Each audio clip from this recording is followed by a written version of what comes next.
a discussion when consulting with a client about bankruptcy is to ask them about their property and assets. Property and assets are very critical to the discussion and consideration of filing bankruptcy because in some certain instances, a person may have valuable assets that they may not be able to keep and retain as they go through bankruptcy. In fact, the law permits the bankruptcy court to sell assets if there's sufficient equity that could return money to a person's creditors. Missouri has enacted a set of exemptions. Exemptions are a way to protect potentially assets so that you don't lose them in going through bankruptcy. Those exemptions are created by our Missouri legislature. They are not created by the bankruptcy law per se. Those exemptions can be boiled down to some of the major assets that the average person has. That would be an automobile, home, money in a bank account, life insurance, things of that nature.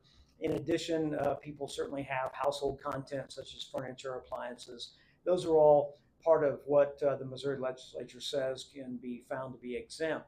But the law allows it only based on a dollar amount. So for example, you can exempt up to $3,000 in one vehicle. So if you have multiple vehicles that have a lot of equity, you're only going to be exempt for one $3,000 amount on one vehicle. A home has a very low exemption in Missouri, unfortunately. That's only $15,000 of your equity. So by way of example, if you had a $200,000 valued home and you only owed $150,000 on it, resulting in $50,000 of equity, that would exceed what the Missouri $15,000 exemption allows, and you very possibly could lose your house under those terms if you elect to file bankruptcy.